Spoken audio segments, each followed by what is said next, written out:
So I always say I think the hardest thing in dating is the amount of vulnerability that it takes to get to the point of marriage. yes, you have to be willing to let someone in. So hard. But I think that's the only key. That's one of the main patterns I see also. That's one of the biggest blocks or patterns that happens that people come to me about is I can even go out on a good date, but I can't get past that superficial zone. I can't get into that deeper connection, and that's usually because they're scared of getting hurt, scared of being rejected, and scared of being vulnerable, But the first step is being vulnerable with yourself. If we can't be vulnerable with ourselves, let ourselves cry, let ourselves go there, let ourselves be seen, then if we can't do that to ourselves, why would we let someone else do it? Right. And often it's a mirror. As I said before, it's like a mirror moment where I'll experience the same treatment or reactions or responses from other people that I often do to myself. When someone when someone takes advantage of you or is disrespectful, and I mean emotionally, let's say, it's often because we're not advocating for ourselves either. We'll tolerate it, Because we don't feel deserving. We don't feel deserving. We'll tolerate it or minimize it, and we'll rationalize why they should do that, and maybe I should judge them more favorably, or they didn't mean it. We make excuses, right?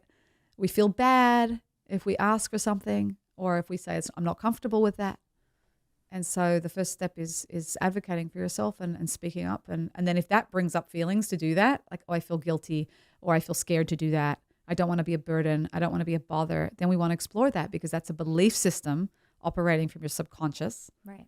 That somehow you got, which is probably valid, but we don't even need to go back. This is my thing. It's like you don't need to go back into the past and analyze for hours and hours and hours why things happen. People really believe that if I know why something happened and where it came from, I can fix it. It doesn't work that way. That's the conscious mind. It's the left brain that likes to do that. The right brain is where all this stuff lives, the subconscious, and it doesn't need the whys. It needs you to respond to yourself differently because the feeling is not the problem. It's how we respond to the feeling that's the problem, right? So you have the feeling and then you have our response to the feeling. And it's the response. But if you don't dig deep, you don't think the response is a Band-Aid? The response, how we treat ourselves when we have a certain reality is usually the problem, honestly. Most of my work with some people is how to get out of their own way just to allow whatever is happening to happen because our body, mind, soul, whatever you want to call it, knows how to heal. It knows how to shift and how to move and how to process. We stop it because we're either not comfortable or we're scared or we don't know what it means or we interpret that it means something about me if I have this feeling or this reaction. We're not curious, we're judgmental, and we stop that process most of the time. So we just have to let our body heal us. We have to open ourselves up, we have to allow it. To allow. It's allowance, acceptance. It's a very different energy than like focus and force and make something happen. It's a feminine energy rather than a masculine. Of like allowing, process, opening, expanding, and when you do that, it then unfolds to the next thing. It doesn't mean just sitting still and giving up. People often confuse the two. They say, "Well, if I accept, I'm not going to want to grow." That's a big problem a lot of people have. No. If you accept, that's the starting point, and then you have the ideal where you want to get to. But we're accepting this is where we're starting, and most people don't accept where they're at, so they just stuck. They're not even on the path because they're stuck. So we want to accept and say, it's okay that you're here. It's okay that you have this issue or this fear or that fear.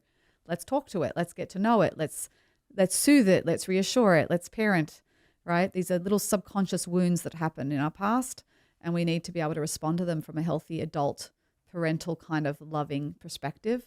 That's the inner child work that people hear about, and that will heal it. And so it will no longer hijack your experiences. Because when we go out on dates and our stomach's in knots, it's a little child part that's scared. And we're not aware, we're not talking to it, we're disconnected from it. And it will take over. It will win every time.